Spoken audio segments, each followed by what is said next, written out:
Hello and a very warm welcome to the Analyst dated 24 June 2026, brought to you by Vajiram and Ravi, wherein we'll be looking into the 6th set of current affairs issues which are featured in today's newspaper.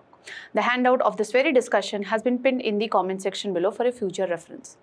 Now, beginning with the analysis section, in the first topic, we'll try and understand that why when it comes to MSMEs, they are considered to be the backbone of India's economy, what all challenges they are facing and what more needs to be done in order to effectively realize their potential. Moving on to the second topic, herein we'll try and understand that why it is important to strengthen the public health infrastructure in India, what are the challenges that we are facing with this respect, and what more needs to be done in order to effectively realize the Sustainable Development Goal number 3. Moving forward, we will be covering the mains value addition article, and lastly, we will be covering the 4 prelim pointers wherein the value addition would be done keeping in mind the prelims examination. So stay tuned. Now, beginning with the first topic, which is dealing with MSMEs, the backbone of India's economy. This particular topic you can relate with GS paper 3 industries topic. Now, what is the context recently? So when it comes to MSMEs, in order to make sure that they have the requisite working capital, the government have this trades platform. Now, whichever entity is providing the discounting services on this particular platform, RBI has stated that if you want to provide discounting services on this particular platform, you need to meet a minimum net worth of 25 crore and that entity needs to get certification by a statutory auditor by a deadline date of 31st March 2028. Now, what is this trades platform all about? And let's understand the different facets when it comes to MSMEs.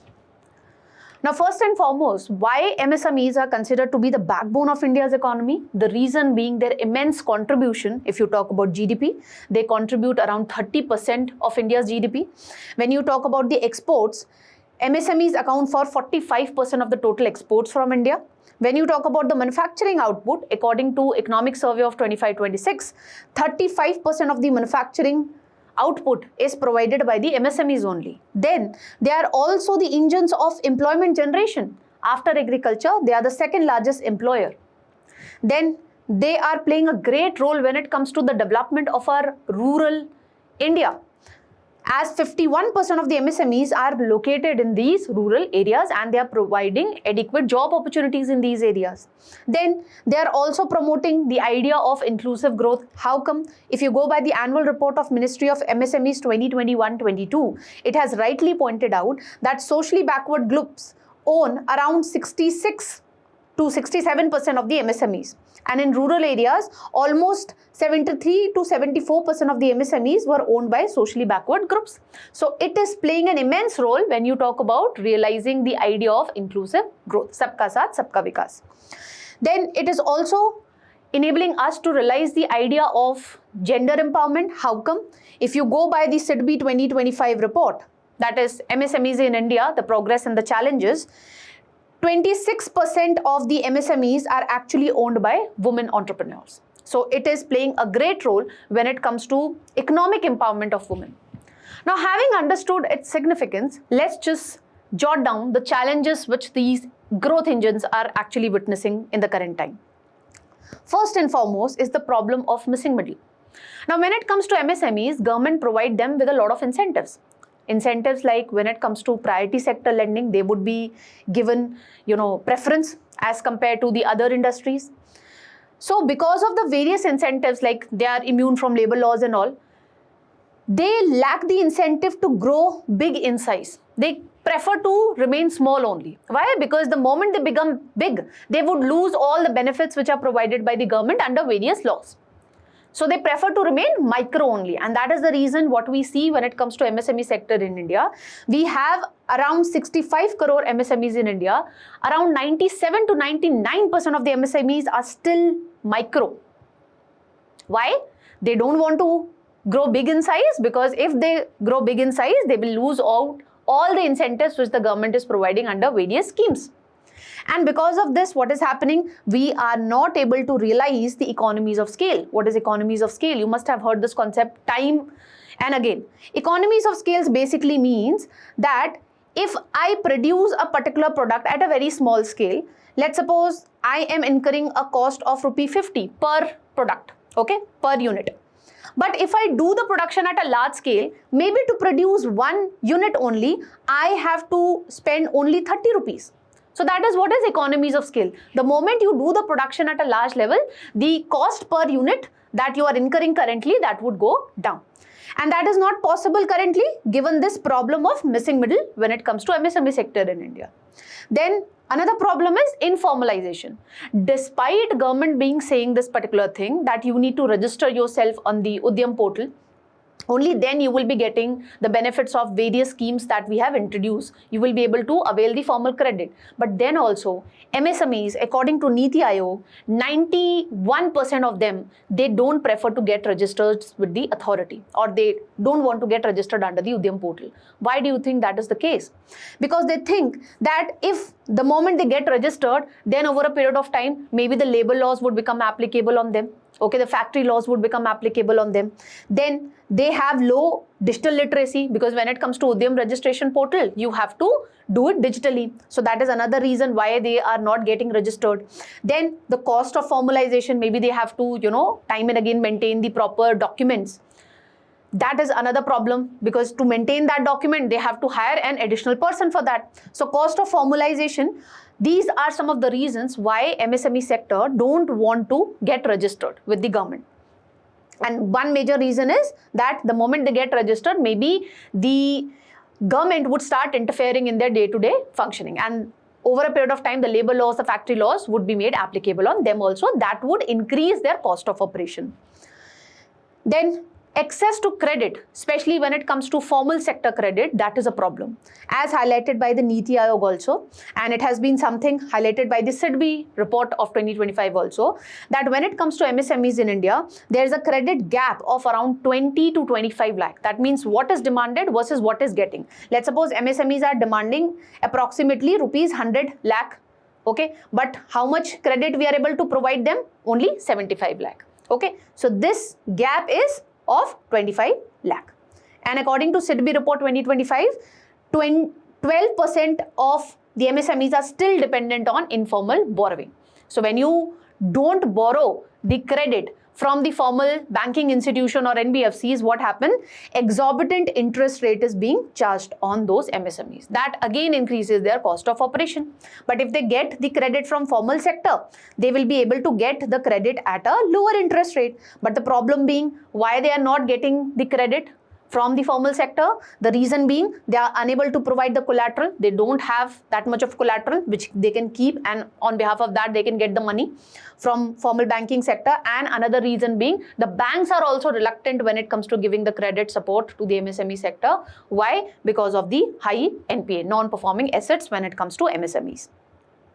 They are just giving the loans to the MSMEs to meet the priority sector lending norms only. Okay, otherwise they are not incentivized to give the loan to MSMEs. The same money the bank would prefer to give it to a large enterprise who would be able to make profits, and that would also enable the bank to make profits.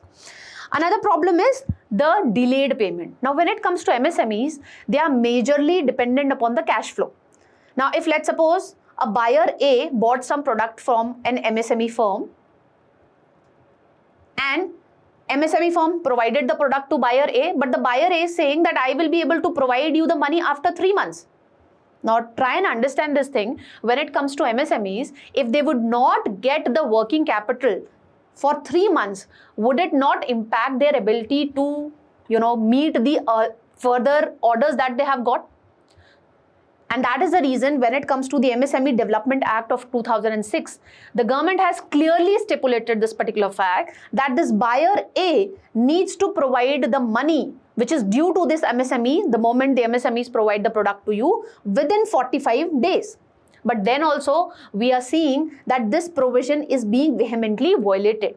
As you can see, the data provided by the Samadhan portal, which was basically created to look into these payment related issues. Okay, so here the MSME can directly file the case related to delayed payments. So based on the data fact that we have on this particular portal, which was created specifically to deal with this delayed payment issue, it pointed out that almost 20,000 crore of MSMEs money is stuck in pending cases against the delayed payments. So what we can see is the MSMEs are not able to get the working capital in time, which in turn is impacting their ability to meet the further orders. Then another problem is their poor integration with the global value chain.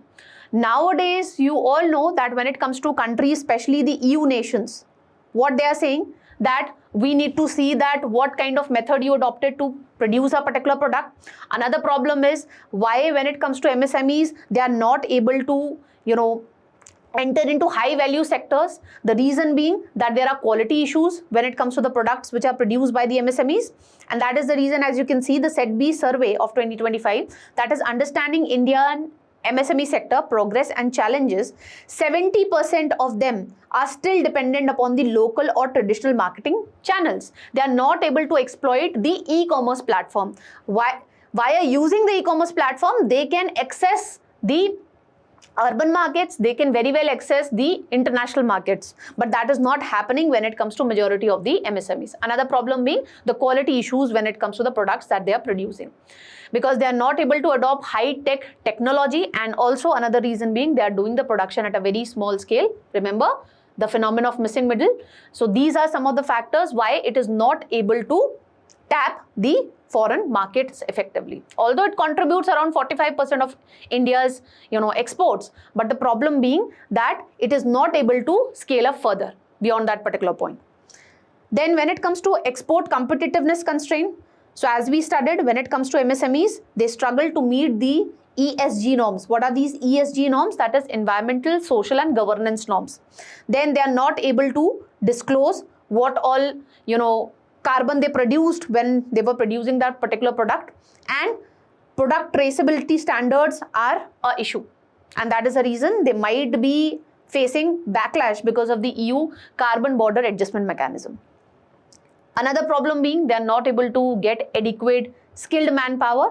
This was something highlighted by the India Skill Report of 2024, that when it comes to India, only 4% of our workforce is formally skilled. Whereas if you see the numbers in China, 47%, South Korea, 96% of the laborers are formally skilled. Okay, so when you're not formally skilled, you cannot get a formal certificate. And when you don't have a formal certificate based, which clearly shows that, okay, I have the skill set, it becomes difficult for you to get employed effectively. Now, what all steps the government has taken to support the MSME sector in India? First and foremost, the government has revised the investment limit as well as the turnover limit. Why? To incentivize the micro enterprises to expand their business and become a small enterprise. And small enterprise, they need to be incentivized so that they become medium enterprise, and that ways we will be able to realize the ideas of economies of scale. So if you can see, when it comes to investment limit, it has been increased 2.5 times, and when it comes to turnover limit, it has been increased by twice. Then, for making their registration very easy and effective, we have the Udyam registration portal, which provides simplified online registration.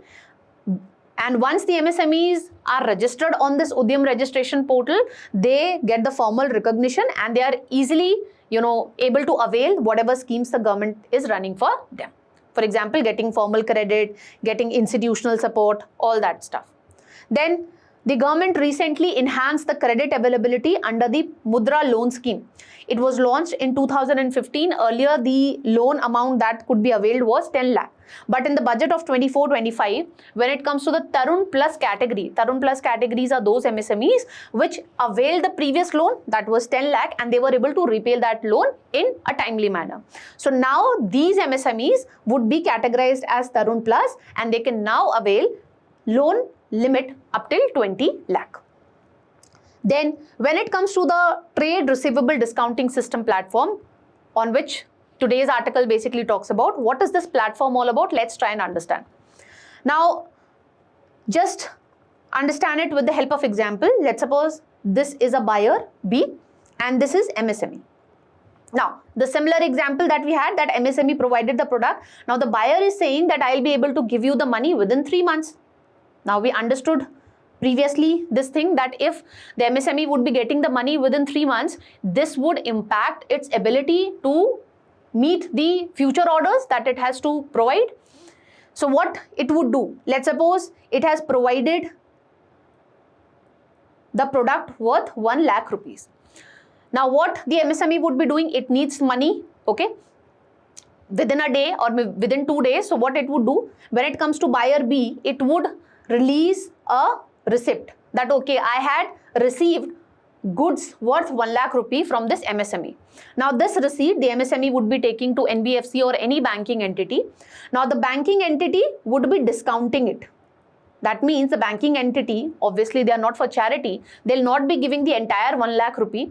Maybe they'll say that, okay, I'll provide you 90,000. So whichever banking entity or discounting entity would be providing good amount of money to the MSME, after the discounting, MSME would be taking that receipt to that particular banking unit. Now banking unit would be providing this particular amount of money to the MSME within 1 day or within 2 days, and then after 3 months the banking unit would be getting this money from this buyer B. This is how this system or this platform actually works. So this is a win-win situation for everyone. Buyer does not have to provide the money instantly. Buyer would be able to provide the money, full amount of money it would be providing to the discounting entity after 3 months, and it is a win-win situation for the MSMEs also, because they are able to get the money instantly, okay, within 1 or 2 days, and it is a win-win situation for the discounting entities also. They are able to make profits also. So when it comes to making this platform more and more effective, this year budget, the government has clearly stated that when it comes to the central public sector undertakings, if they are purchasing any item from MSMEs, they need to be settled via this particular platform only. And when it comes to the government, they are providing a kind of market to the MSMEs. Why? Because all the government PSUs and the government departments have to ensure that 25% of whatever stationery item or whatever item, ACs, maybe table, chairs, etc., that needs to be procured from MSMEs. So that way the government is trying to provide an assured market to the MSMEs. Then when it comes to the TREADS platform, the government has stated that as this 25% of the stationery or whatever item the PSUs have to procure from the MSMEs, this has to be done through government e-marketplace in a transparent manner. So what the government has stated this in this year budget, that this government e-marketplace would be interlinked, would be integrated with the TREADS platform, so that all the operations could be done effectively and the discounting could be done in a real-time manner, okay, and the MSMEs could get credit in a timely manner. Then in the budget of this year, we are providing hand-holding support to the MSMEs.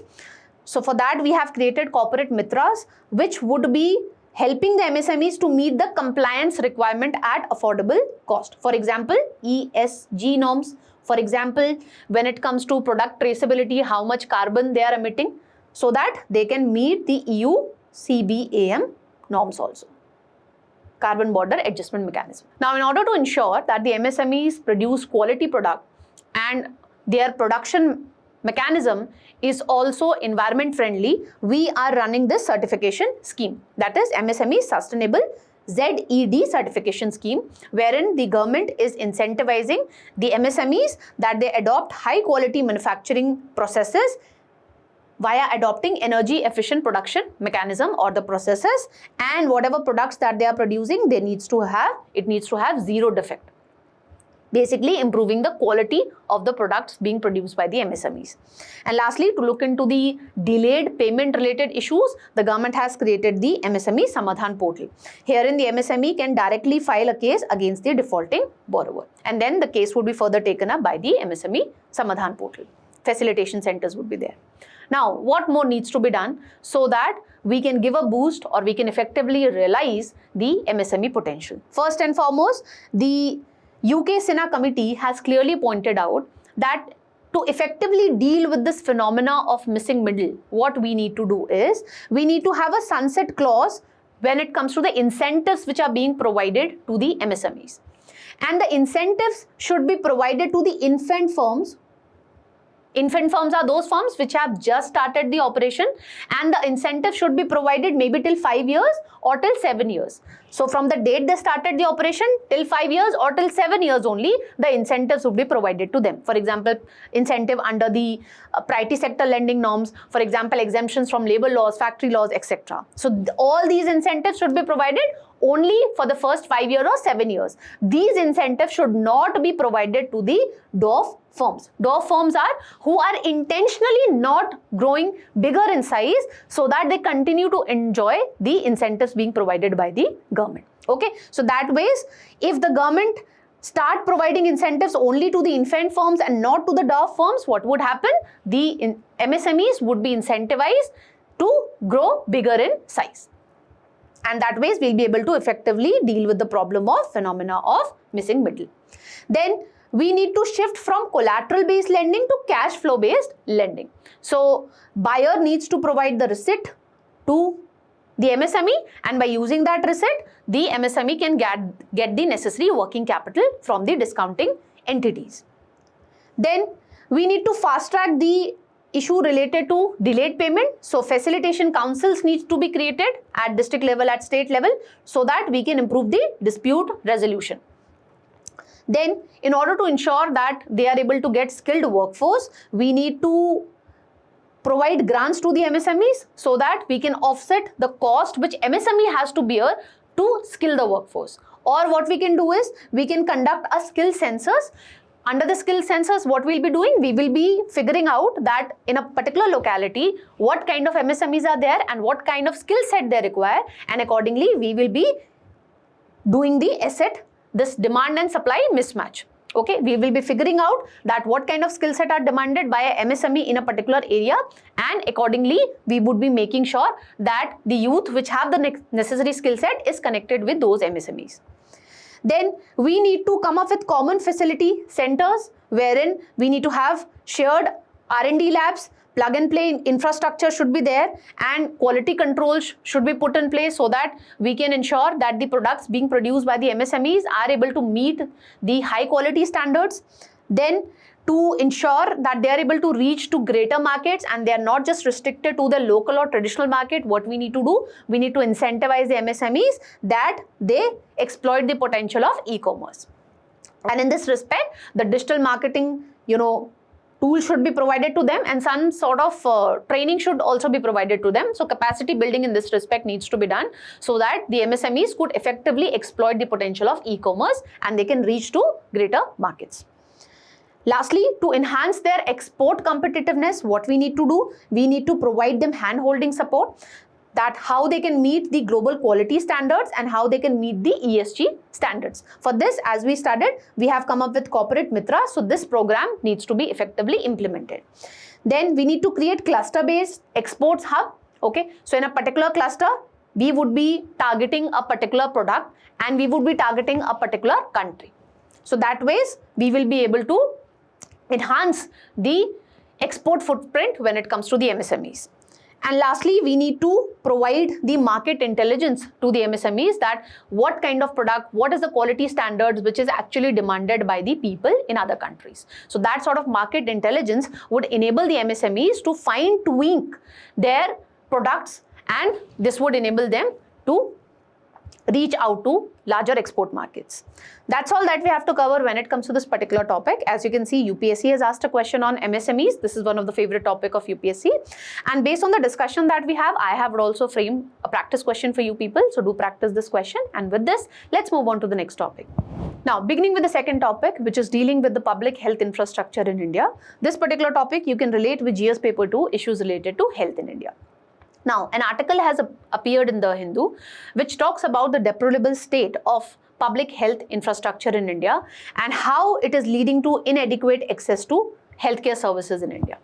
Now, first and foremost, you need to understand that when it comes to the Supreme Court, because of the liberal interpretation of Article 21, the Supreme Court in Consumer Education and Research Center versus Union of India case of 1995 have clearly stated that right to health is an integral part of Article 21. Because when an individual would have access to healthcare services, only then a person would be able to live a dignified life. Then in Proper Treatment of COVID-19 Patient 2020 judgment of the Supreme Court has clearly outlined that right to affordable healthcare is also a fundamental right, and it's the responsibility of the state to ensure that every individual have access to affordable healthcare services, so that the individual can live a dignified life. Now, why do we need to invest in the public healthcare infrastructure, and especially the primary healthcare infrastructure? The reason being, if we have an effective primary healthcare infrastructure, we can easily detect the disease at an early stage, and that ways the dependence on secondary and tertiary healthcare would go down. And as you go to access the secondary and tertiary healthcare services, obviously the expenditure that an individual has to do, that would increase manifold. So that is one reason why we need to invest when it comes to the primary healthcare infrastructure and the public healthcare infrastructure. This helps us in reducing the out-of-pocket expenditure as well as in improving the health outcomes. As you can see that how the life expectancy has birth in India has improved, how the cases related to severe wasting among the children, that has gone down. If you compare the data point of National Family Health Survey 5 and 6, and infant mortality rate has also gone down. We have witnessed around 37% drop in the infant mortality rate because the number of institutional deliveries have improved. This is because of an effective network of primary healthcare centers and the investment done by the government in the public healthcare infrastructure. Then it helps us realize the idea of accessibility when it comes to right to health. And to improve the accessibility, the government has put in place around 186 lakh Ayushman Arogya Mandirs in India. Then it helps in reducing the financial burden, that is the out-of-pocket expenditure done by an individual. And as reported by the PIB, it has gone down from around 63% in 2014-15 to around 40% in 21-22. This is possible only because of strengthening of public healthcare infrastructure in India. And to further reduce the out-of-pocket expenditure done by an individual to get the affordable healthcare services, the government is providing generic medicines through the Jan Aushadhi Kendras. Now, when it comes to these Jan Aushadhi Kendras, they are providing generic medicines which more or less have the same chemical formula when it comes to the branded drugs. But when it comes to branded drugs, since they have IPR rights, so that is why it is sold at a higher price. But when it comes to the generic medicines, they are sold at around 50 to 90% less price as compared to the MRP of the branded drugs. Then, when you have a strengthened public health infrastructure, we are able to realize the idea of universal health coverage. What is the idea of universal health coverage? Wherein every individual is able to access the healthcare services without suffering any financial hardship. And to realize this idea further, we have the Ayushman Bharat Pradhan Mantri Jan Arogya Yojana, wherein 5 lakh coverage is provided to per family per year, and this health insurance coverage is provided to around 40% of India's population. Lastly, you need to have an effective public healthcare infrastructure to effectively reap the benefits of demographic dividend. Why? Because if you don't have accessible healthcare, what would happen? Because of the increased heat waves and all, the productivity of the labor force would go down and we would not be able to realize the demographic dividend. Because when it comes to India, more than 60% of our work, when it comes to India, more than 60% of our population is in the working age group. So to effectively realize the demographic dividend, we need to make sure that they have access to proper and quality healthcare services. But what are the problems that we are witnessing when it comes to the public healthcare ecosystem in India? First and the foremost reason is the low expenditure being done by the government. When it comes to government in India, it is merely spending around 2.1% of the GDP on the healthcare. Whereas the target was that we have to spend around 2.5% of our GDP on healthcare ecosystem. And that is the reason what happens, the quality of public healthcare is not up to the mark. What happens because of this? People actually prefer private hospitals to get the surgery being done. And this is something which you can very well make note of by the NSS Health Survey on Health, which was done in 2025, which clearly points out that more than 60% of the hospitalization cases are reported at private hospitals. Why? Because people don't have that trust when it comes to the quality of services being provided at the public healthcare centers. And due to this, what is happening, since more and more people are relying on the private healthcare services, the private healthcare services are able to make more and more profits through referral models, and they are able to make profits. Why? Because of the ineffective implementation of this Clinical Establishment Registration and Regulation Act of 2010, wherein the central government and the state government, they negotiated with each other and they were supposed to come out with the price that when it comes to a particular medical procedure, what should be the cost. So through this act, they were supposed to cap the price when it comes to the medical services or different surgeries being done. But what is happening? There is ineffective implementation of this particular act, and that is the reason the private healthcare systems or the facilities are able to make more and more profits. Then another problem is the rural-urban divide in India. More than 30% of India's population is residing in the urban areas, and around 70% of the doctors, approximately 67 to 70% of the doctors you will find in the urban areas. They are not, when it comes to doctors, they don't prefer to work in the rural areas. Why? Because there they will not be able to make money. They have already invested huge amount of money to get the medical education. And nowadays, because of the NEET UG paper leak, the parents have to incur a lot of money when it comes to getting the leaked paper. So they have to recover that particular investment. So that is the reason when it comes to doctors, they prefer to work in urban areas and not in rural areas. So that severely impacts the realization of right to health in the rural areas. Then when it comes to the health insurance, what is the problem here? According to the Niti Aayog, what is happening in India is, here also we have missing middle. 40 crore population in India don't have any health insurance coverage. Why? The upper income groups, they have the private health insurance coverage. When it comes to the lower strata, they are covered under the Ayushman Bharat, Pradhan Mantri Jan Arogya Yojana. But what about the middle segment? They don't have any health insurance coverage. So that is one problem. Another problem is the people who have health insurance coverage, therein also they have to do out of pocket expenditure on healthcare. Why? Because the health insurance coverage that they have, they don't cover the medicines, they don't cover outpatient care or rehabilitative therapy. That again impacts the right to affordable healthcare services.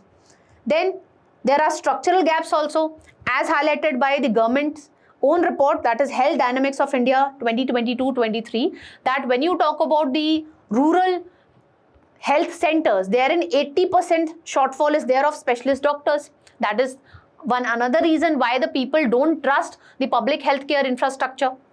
And lastly, we go by a fragmented approach.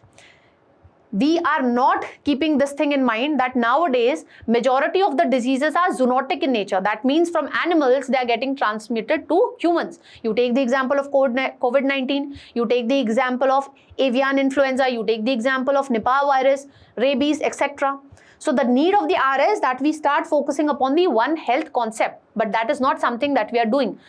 What is One Health concept? It simply is based on this particular fact that the health of humans is dependent upon the health of the animals and the health of our environment. So in this respect, although Kerala is doing great, recently very few cases came up when it comes to Nipah virus in Kerala, but since it is guided by the One Health concept, it was able to make sure that it does not turn out into a kind of pandemic. Okay, so that is something which other states also need to do, since health being a state subject. Now, what more needs to be done so that we can ensure effective realization of right to health? First and foremost, the expenditure being done by the government on the healthcare services needs to be increased. It should be around 2.5% of the GDP. Only then we will be able to make sure that adequate hospital beds are available. The children are not supposed to lie on the floor when it comes to the public healthcare infrastructure, okay, when it comes to public healthcare centers. And in this respect, the Srinath Reddy committee has rightly pointed out that whatever healthcare budget that the government has allocated, 70% of that should be going to primary healthcare centers, because that is something which is more accessible to rural population. So we need to do this.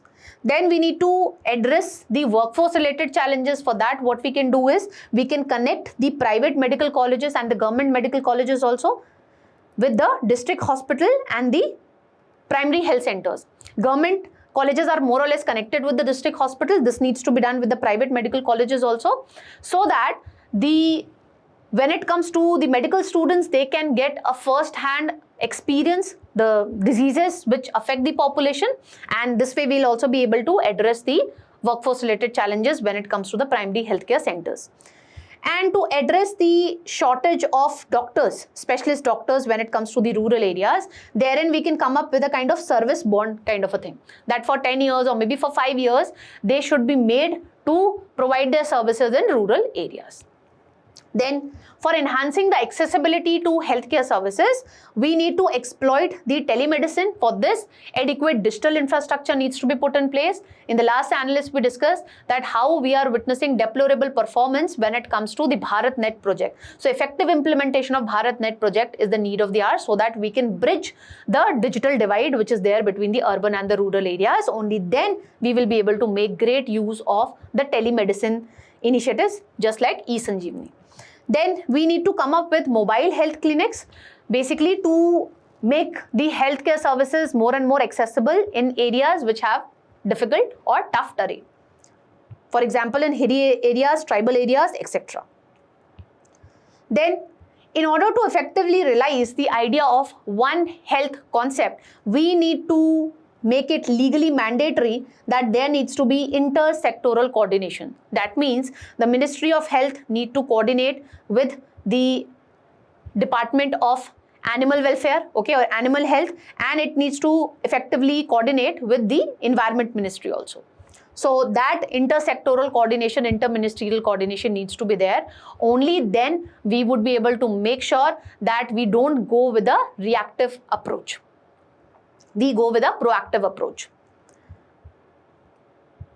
Then we need to address the regulatory gap. That means effective implementation of Clinical Establishment Act is the need of the hour, and therein the government needs to strictly point out that which procedure would be costing how much, and it should also clearly point out that what kind of treatment needs to be used at a particular stage. It should not be like when it comes to a normal, condition related to brain, proton beam radiotherapy should not be used, because it would be around 80 to 90% of the cost as compared to the regular radiotherapy. So these high-tech mechanisms like the proton beam radiotherapy should be used at a last resort. Then we need to strengthen the decentralized institutions which are working at the rural level, that is ASHA workers, ANM workers. We need to collaborate with the SHGs. We need to train the SHG workers also, so that at least they can play a great role when it comes to preventive healthcare. They can play a great role when it comes to creating healthy eating habits, creating healthy habits like washing the hands after having food, and before having food also washing the vegetables, okay, before it is being cooked. So such small, things could be, the awareness could be created if we collaborate effectively with the SHGs in this respect, and we need to strengthen the capabilities of the ASHA as well as the ANM workers. And lastly, to ensure that quality healthcare services are providing in the public health centers also on a regular basis, we need to be guided by the participatory approach. We need to constantly take the feedback from the citizens, and the citizens should be allowed to give a quality rating, service quality ratings to the services being provided at the public healthcare centers. That way, based on the feedback, we can do the targeted intervention when it comes to improving the public healthcare services. That's all that we need to know when it comes to this particular topic. As you can see, UPSC has asked a question when it comes to the public healthcare ecosystem.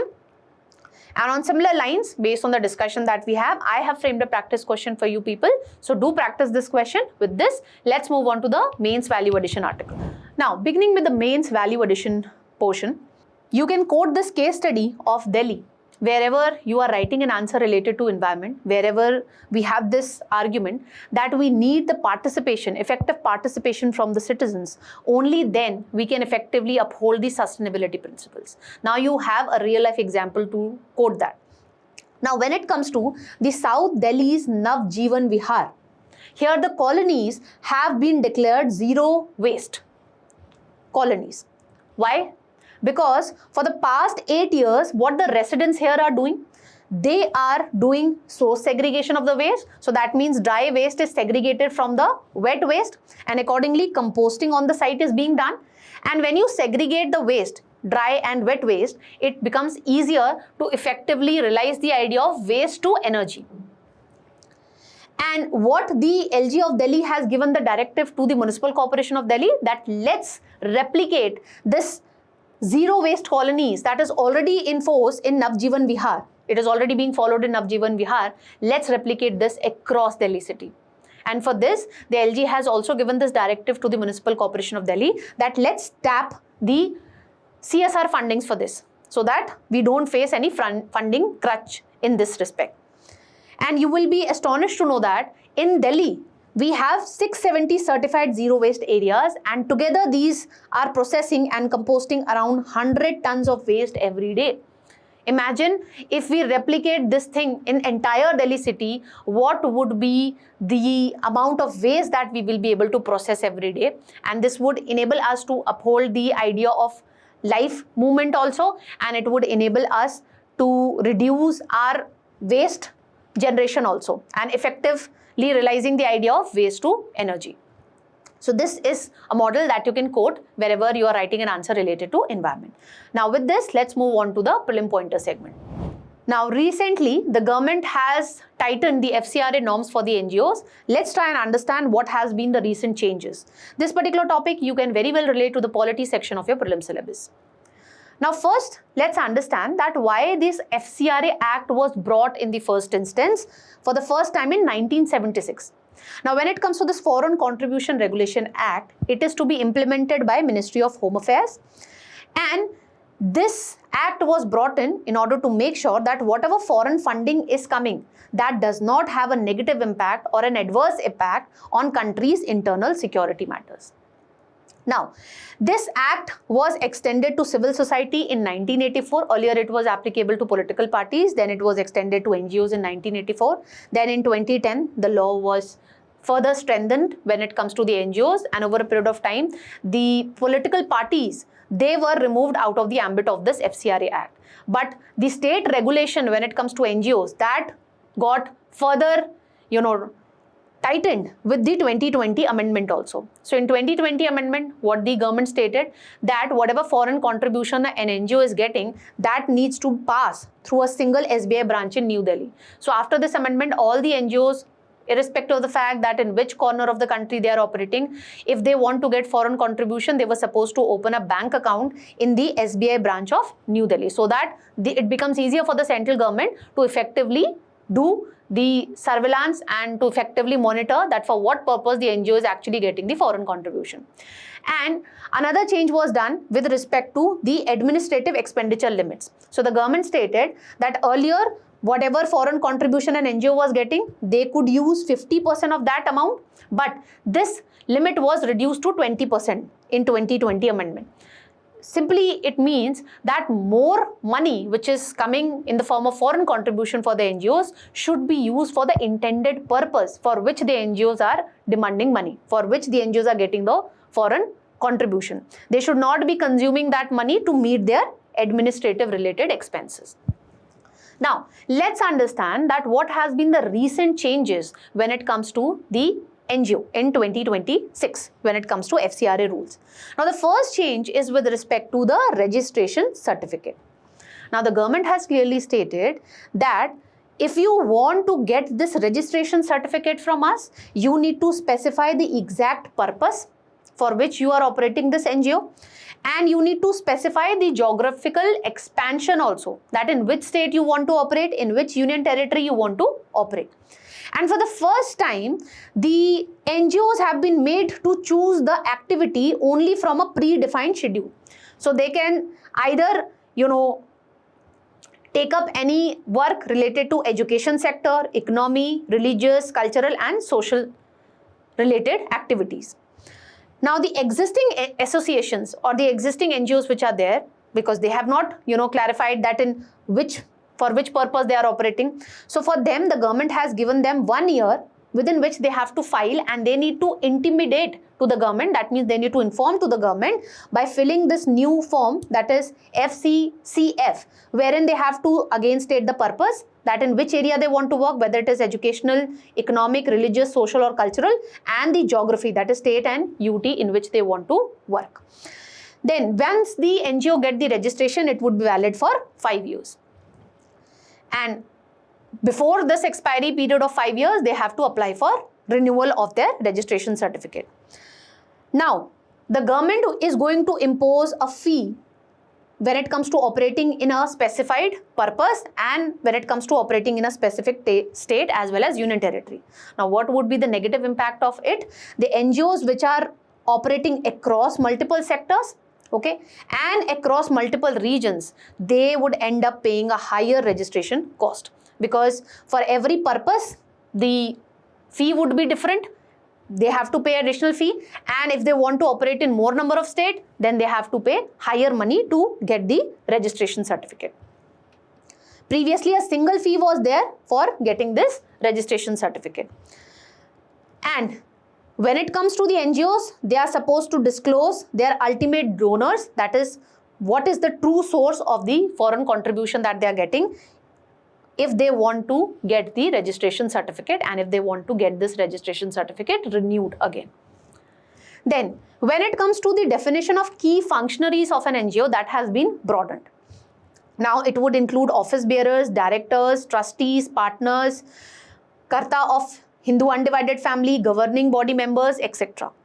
And one more aspect that has been added is, if a NGO is having a foreign national, that is other than the person of Indian origin, then that NGO might not be considered eligible to get the registration certificate.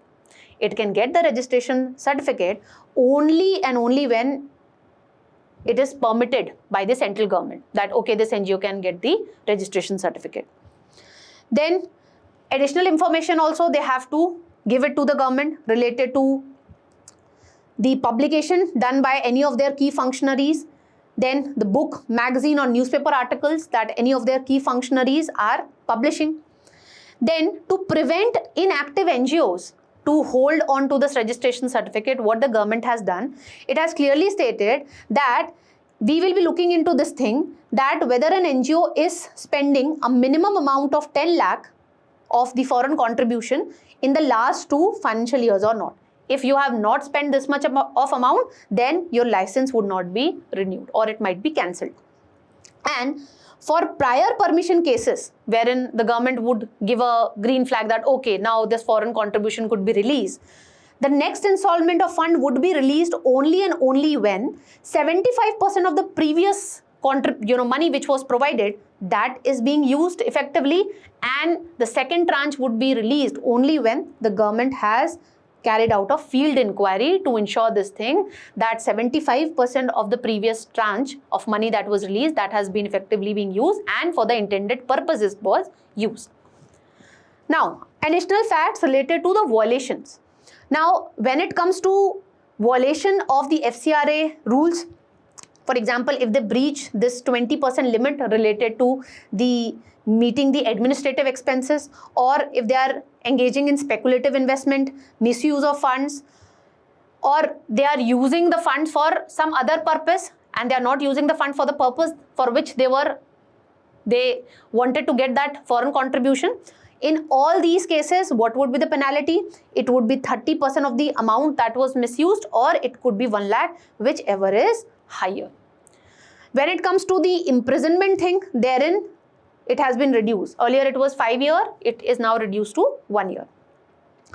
Then annual returns must also include a detailed activity report, that is what all money they got, for what purpose they use it, so that the government can effectively ensure that whatever foreign contribution is NGO is getting, that is not used for some activity which goes against the sovereign interest of India. Then automatic cessation of registration. It provides that registration would automatically cease if the renewal is denied by the government and the renewal is not obtained before the expiry period of 5 years, because registration certificate would be valid for 5 years only.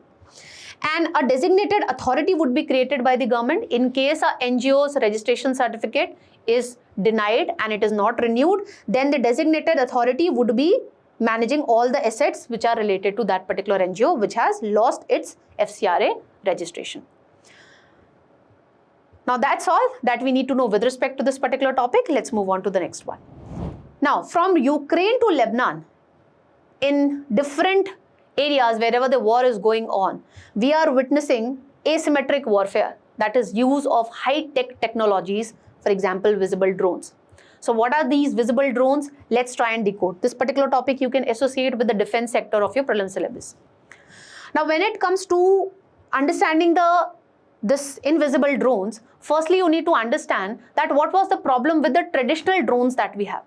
Now the traditional drones used to emit the radio frequency signals, which was easily detected. Okay, so that is why they were susceptible to jamming, detection and fixing of the position, because the traditional drones use the GPS or radio frequency signals.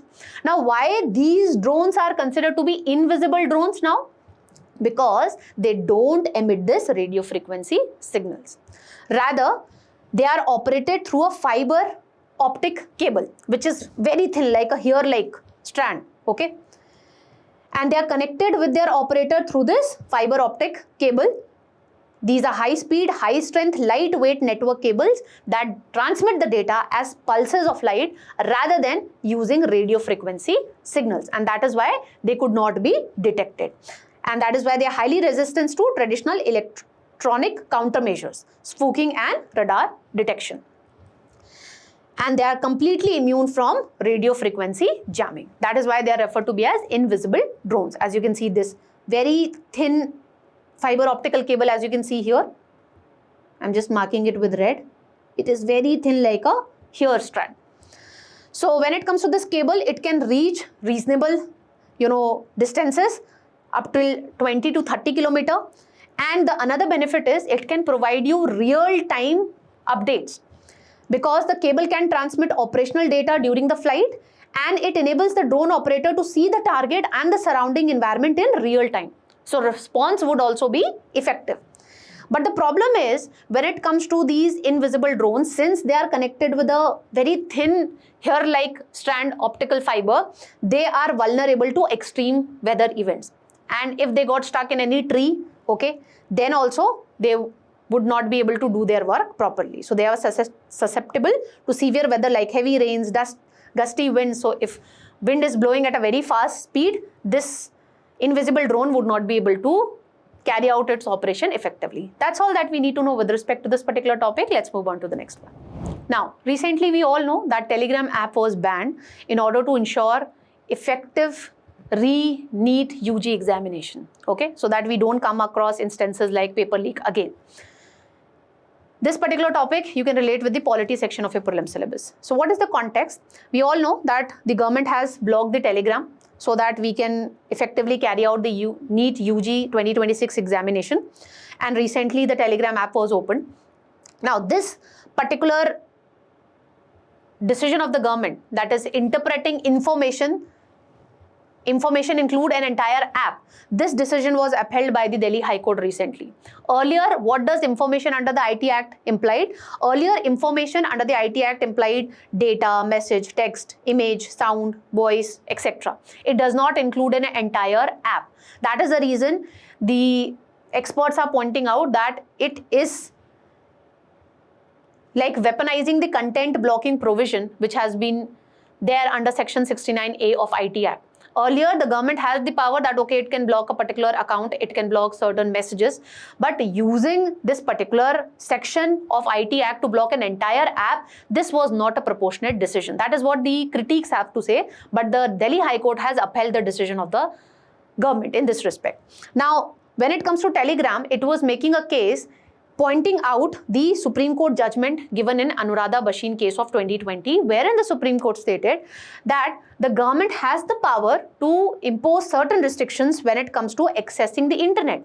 But the restrictions which are being put in place by the government, that needs to be proportionate. That means the least restrictive measure must be employed. In this case, instead of banning an entire app, what could be the least restrictive measure? The government should have blocked the account which were associated with the leaked paper thing, rather than blocking or banning the entire app. Now, what is important for an exam perspective is certain aspect related to section 69A of IT Act, which gives the power to the government that it can block the content related to the search engines, online marketplace, etc.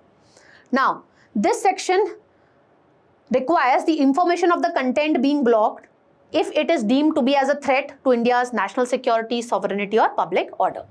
Now, in this respect, to give effect to this content blocking order, we have rules of 2009.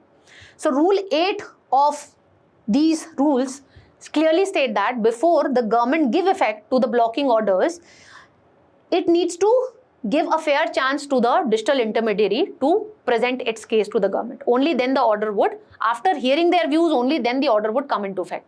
But Rule 9, under this, the government can bypass this mandatory pre-decisional hearing, basically hearing the side of the intermediaries. It can bypass that if the government thinks that it is a kind of emergency situation and it is necessary to block that particular content with immediate effect. So that is also something which the government can do.